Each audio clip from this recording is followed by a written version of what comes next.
Hayat davam etmekte. Abdori Seher. Abcash oylanışlar. Oylanış 2.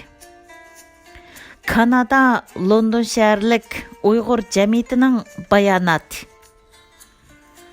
Қолымда Kanadadakı Uyğurlarga mənsub bolğan 2 bayanat turupdu.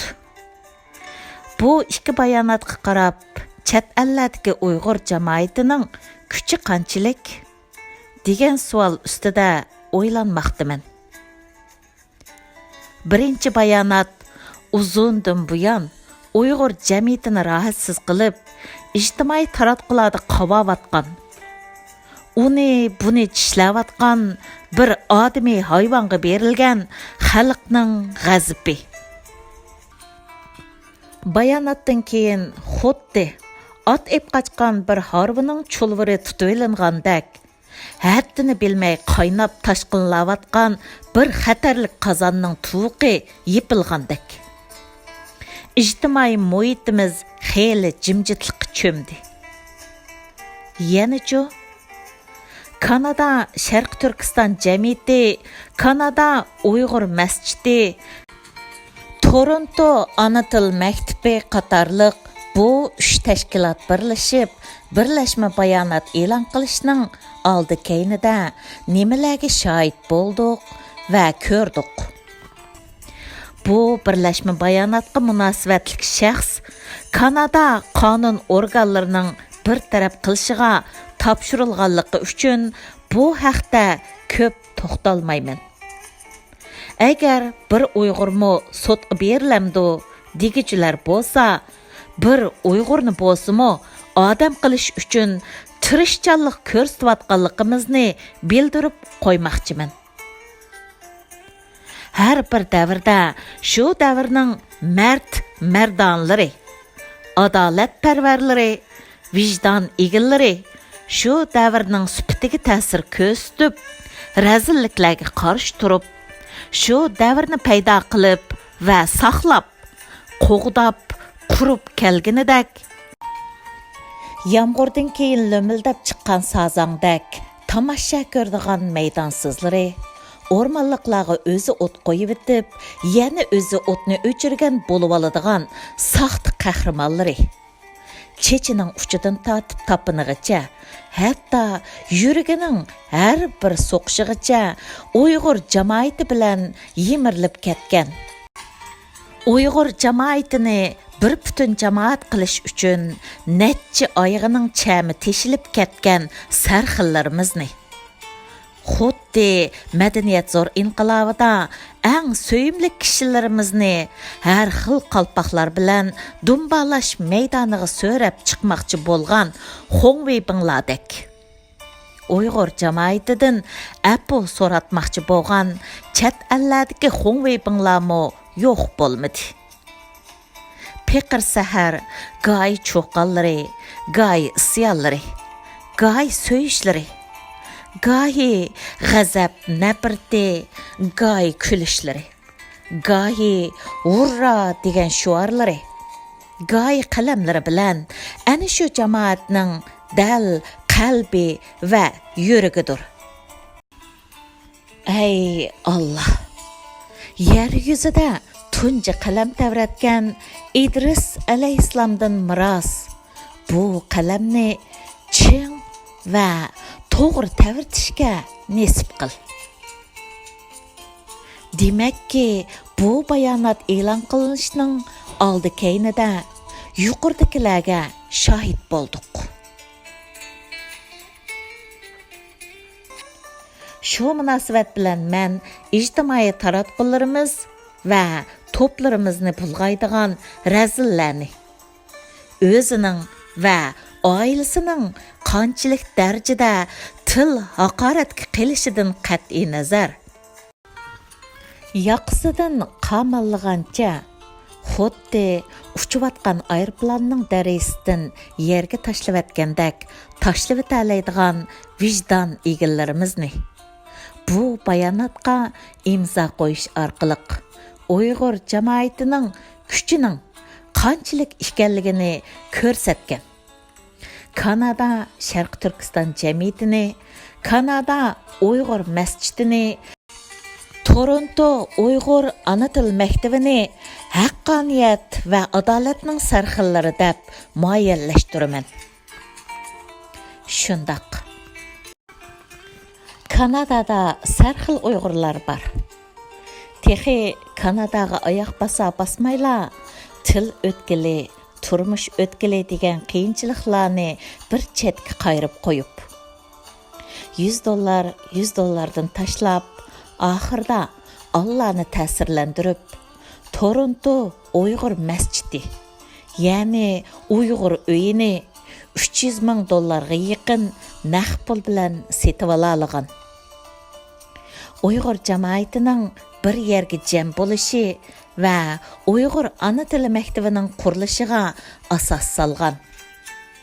Amerika Washington erkinlik maydonidagi namoyishga 250 ga yaqin kishi bilan qo'shin tortib bora olgan. Texi yaqindala Xitoy tarafidan yo'qolish girdaviga berib qolgan. Uyg'ur madaniyat san'atini qo'g'dab qilish va chet elliklarga tonutish maqsadida Uyg'ur xayr-saxovat san'at kechiligi o'tkazgan. 3 tashkilot birlashib, birlashma bayonot e'lon qilgan sarxil Uyg'urlar Kanada degan mushu davlatda yashaydi.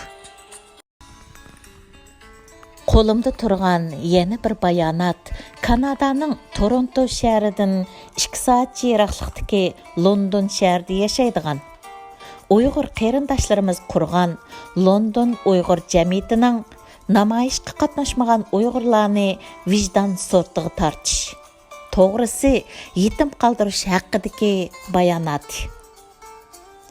Bayonot meni Uyg'ur davosining tunugini, buguni va atis haqida cho'nqur o'ylanishlarga mubtalo qildi.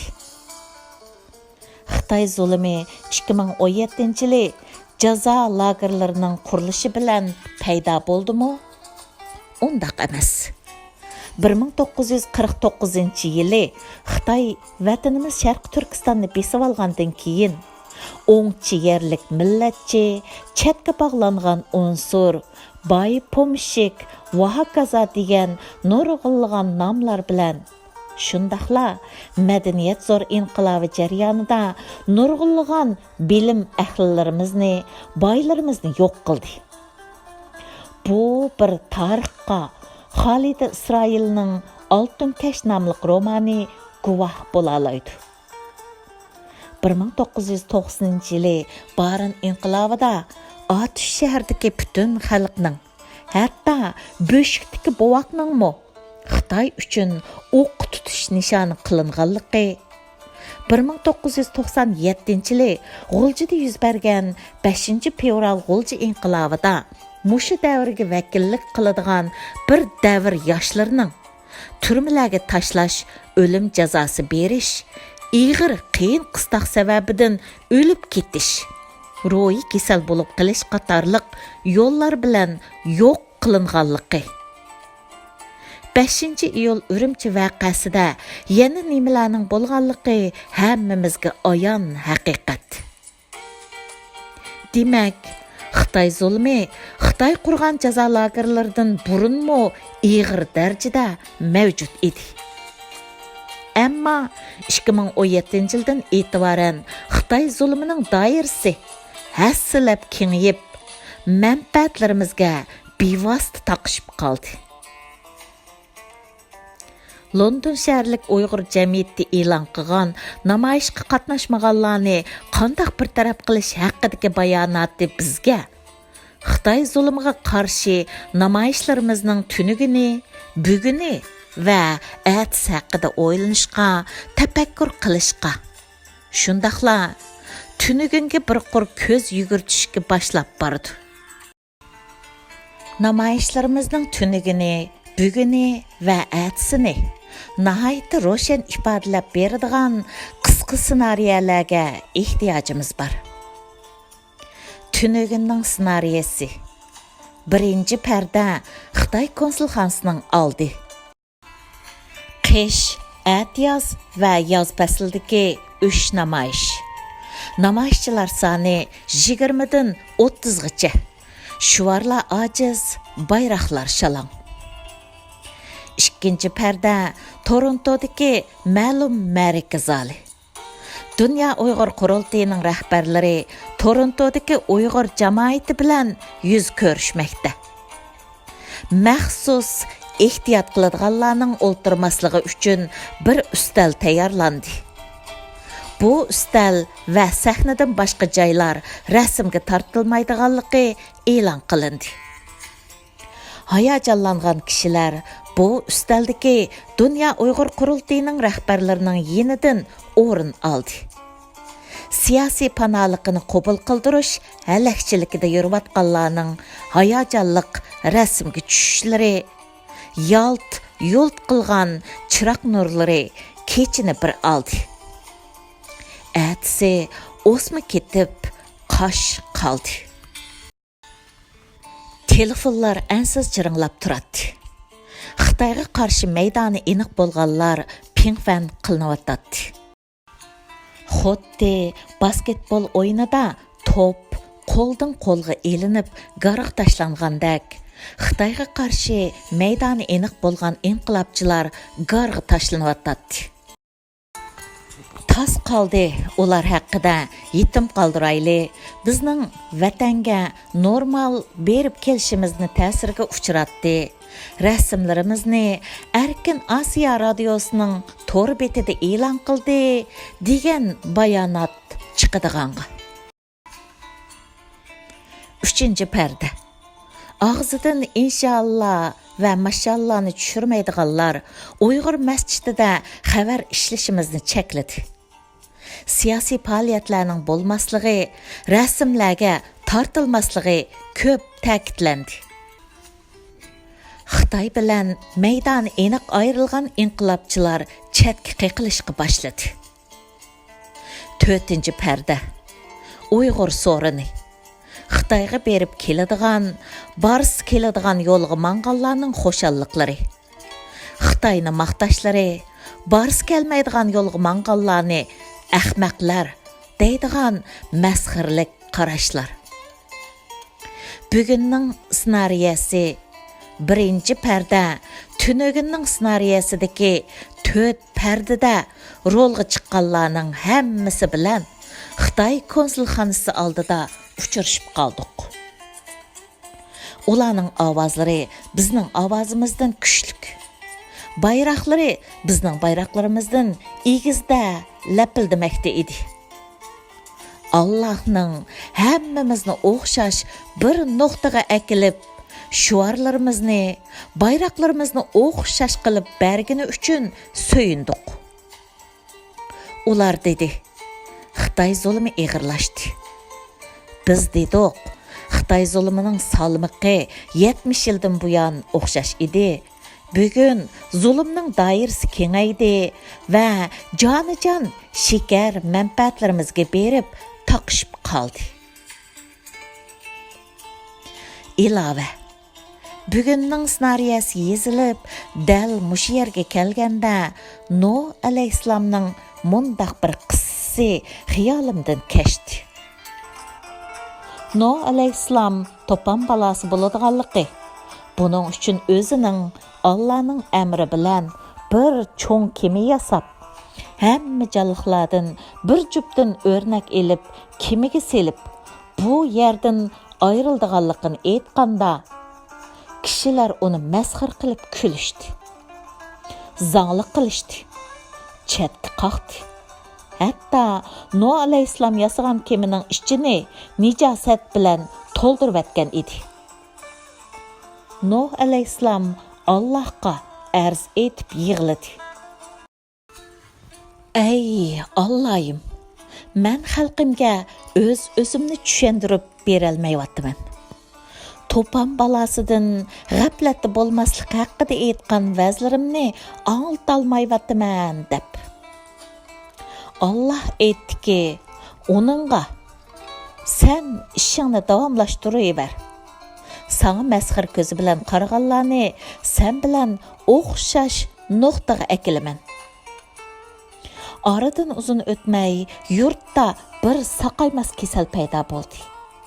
Bu kasalga odam nijosati davo bo'larmish.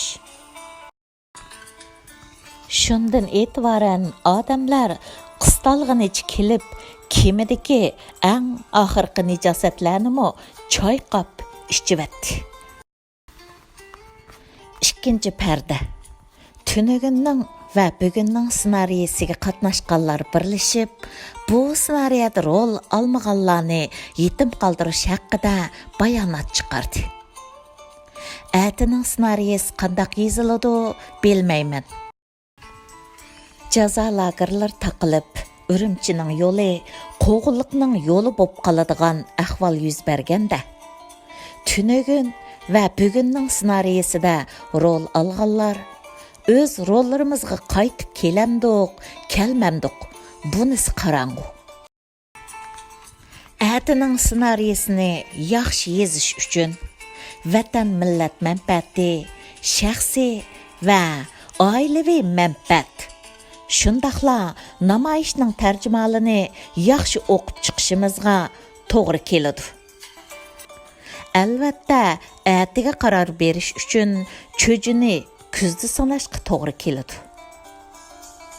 Shundaq, Martin Luther Kingning bir so'zi bor. Eng oxirda bizni azoblaydigani dushmanlarimizning nima qilganlari emas, balki do'stlarimizning sukunati deydigan. London Uyg'ur jamiyatining bayonoti ana shundaq sukunat elib kelgan azobning portilishidan iborat. Yuragimni eng og'irtadigani mayli tunugun va bugun bo'lsin.